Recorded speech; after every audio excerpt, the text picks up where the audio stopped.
کشمیر میں ورودی گروپوں کو نشٹ کرنے میں ناکامی پر سرکار۔ پانڈے نے جواب دیا، مجھے اپنا وہ وچن اچھی طرح یاد ہے کہ میں کشمیر کی دھرتی سے بھارت ماتا کے خلاف اٹھنے والی ہر للکار کا گلا گھونٹ دوں گا، پر میں بھی کیا کروں سرکار، کشمیر حکومت نے ابھی تک مجھے ہاتھ کھولنے کی اجازت نہیں دی ہے، پھر میری زبان مت کھلواؤ پانڈے۔ ٹپلو کی موت کے بعد تم بھی وادی میں ہندو مسلم فساد نہیں کرا سکے، چھی چھی چھی، کتنا اچھا موقع تھا تمہارے پاس۔ میں کیا کروں مہاراج، لگتا ہے یہاں کسی کو کوئی مانتا ہی نہیں، پانڈے نے بلبلا کر جواب دیا۔ تیواڑی نے الگ حکومت بنا رکھی ہے، گورنر کی لائن الگ ہے اور وزیر اعلیٰ اپنی چلاتا ہے۔ ٹپلو کے قتل کے بعد ہم نے ہندو مسلم فساد کرانے کی سر توڑ کوشش کر ڈالی، پر مسجدوں سے اعلان ہونے لگے کہ مسلمان پنڈتوں کی جان و مال کی رکشا کریں، ایسے میں ہم کیا کر سکتے ہیں، خودکشی۔ دوسری طرف سے دو ٹوک جواب دیا گیا، تم چلو بھر پانی میں ڈوب کر آتما ہتیا کر لیتے اشوک پانڈے، کیا تم اپنے پتا جی کے قول کا پالن بھی نہیں کرو گے، جنہوں نے کہا تھا کہ راکشسوں کو ایسی مار مارو کہ انہیں کوئی جائے پناہ نہیں مل سکے اور سب چر پھٹ کر اکٹھے موت کے منہ میں چلے جائیں۔ میں نے اپنی سی بہت کوشش کی لیکن یہ کشمیری بہت سورما بن گئے ہیں۔ پانڈے اب واضح طور پر اعترافی شکست کر رہا تھا۔ خیر چھوڑو، تمہارے بارے میں فیصلہ پھر کبھی ہوگا، یہ کہو کہ آج کی کیا خبر ہے، ہڑتال کیسی ہے؟ ہم نے ہدایت کے مطابق ہڑتال ناکام بنانے کی کوشش کی تھی، لیکن اسی کوشش میں تشدد شروع ہو گیا اور اب ہماری کوشش یہ ہے کہ ہڑتال پر امن رہے۔ تم امن کی بات کر رہے ہو؟ دوسری طرف سے آواز سنائی دی، لہجے میں حقارت کے سوا کچھ نہ تھا۔ جی مہاراج، کیونکہ کشمیریوں کے تیور بگڑ گئے ہیں، وہ گولی کا جواب گولی سے دے رہے ہیں، ایسی صورت میں بہتر یہی تھا کہ ہم تشدد کی راہ اختیار نہ کریں، لعنت ہو تم پر۔ ہیلو ہیلو، پانڈے چلاتا رہا، لیکن دوسری طرف سے رابطہ منقطع کیا جا چکا تھا۔ وہ کرسی پر ڈیر ہو گیا۔ اسی وقت وائرلیس سے آواز دوبارہ آنے لگی، وہ بہت بڑا جلوس نکال رہے ہیں سر، بہت بڑا، عورتوں کا جلوس الگ ہے، مردوں کا الگ، پر عورتوں کے جلوس کی حفاظت مرد کر رہے ہیں، وہ مسلح ہیں، ان کی آنکھوں میں خون اترا ہوا ہے۔ میرے لیے کیا حکم ہے؟ صرف یہ کہ تیواڑی جو حکم دے اس پر عمل مت کرنا۔ پانڈے نے کچھ ایسے کہا جیسے وہ گہری نیند سے بیدار ہوا ہو۔ جگموہن کے لفظوں، جملوں اور لہجے نے اسے روشنی سے دکھا دی تھی اور نہ جانے کیوں اسے ایسا لگ رہا تھا جیسے جگموہن کشمیر کو کشمیریوں کا مقتل بنانے پر تلا ہوا ہے۔ اس وقت اسے اپنی مربی سے شدید نفرت محسوس ہوئی تھی اور یوں محسوس ہوا تھا جیسے وہ خود گٹر کے غلیظ پانی میں ڈبکیاں لگا رہا ہو۔ غیظ بھرے نعروں سے فضا گونج رہی تھی۔ یہ جلوس بہت بڑا تھا، دور دور تک سر ہی سر نظر آ رہے تھے۔ لال چوک سے لال منڈی اور پھر آگے یوتھ ہاسٹل تک انسانوں کا سیلاب رواں دواں تھا۔ امر سنگھ کالج کے صدر دروازے پر اعجاز ڈار شہید کی بہت بڑی تصویر آویزاں تھی، جس کے چاروں طرف لوگ جمع تھے۔ قبرستان کی طرف عورتوں کا مارچ ہو رہا تھا، جس کی حفاظت کے لیے مسلح ٹولیاں موجود تھیں۔ یہی وجہ تھی کہ پولیس کے دستے ابھی تک اس جلوس کو منتشر کرنے کے لیے آگے بڑھنے کی ہمت نہیں کر رہے تھے۔ ان خواتین کے ہاتھوں میں پھول تھے جو وہ شہید کے مزار پر چڑھانے کے لیے لے جا رہی تھی۔ ان میں ایسی خواتین بھی تھیں جو سر سے پیر تک برقع میں تھیں، زوبی اور شہلا جیسی لڑکیاں بھی جنہوں نے سیاہ چادریں اوڑھ رکھی تھیں۔ اعجاز ڈار شہید زندہ باد، کسی بچے نے نعرہ لگایا تو سینکڑوں خواتین ہم آواز ہو گئیں، حکمراں اپنی موت کو دعوت نہ دیں۔ کسی عورت نے لاؤڈ سپیکر پر کہا۔ یہ خاتون سب سے آگے والی جیپ میں تھی جس پر اعجاز ڈار کے اتنے پوسٹر چپکے ہوئے تھے کہ اس کا رنگ تک چھپ گیا تھا۔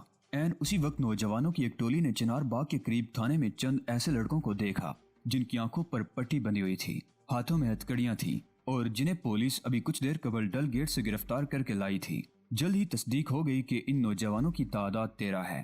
محض 1 گھنٹے بعد اس ٹولی نے ایک بڑے جلوس کی شکل اختیار کر لی اور اب یہ جلوس فتح قدل گروپ کی سرکردگی میں تھانے کی طرف بڑھ رہا تھا۔ اسیروں کو رہا کرو، چنار باغ سے یہ نعرہ گونجا اور دور دور تک گونجتا چلا گیا۔ اکہرے بدن کا ایک نوجوان سب سے آگے تھا، اس کے ہاتھ میں ڈنڈا اس طرح جول رہا تھا جیسے وہ کلاشن کوف ہو۔ چیختا چلاتا ہجوم، شور و غل، زبردست نعروں اور پولیس کے خلاف آوازوں کے جلوس میں تھانے کی طرف بڑھتا رہا۔ تھانے میں موجود تمام قیدیوں کو رہا کر دیا جائے ورنہ ہم حملہ کر دیں گے، اکہرے بدن والے نوجوان نے میگا فون پر وارننگ دی۔ غدار حکومت مرد آباد، جموں کشمیر حکومت کے خلاف نعرے لگنے لگے۔ اسی کے ساتھ تھانے کے اندر تیاریاں شروع ہو گئیں۔ رائفلوں کی کلک کلک، بھاری بوٹوں کی دمک اور بری ہوئی بوریاں دیواروں کے ساتھ رکھنے کی آوازیں آنے لگی۔ پولیس مورچہ بندی کر رہی تھی۔ تھانے کی پولیس کی اس کارروائی سے کشیدگی انتہا کو پہنچ گئی۔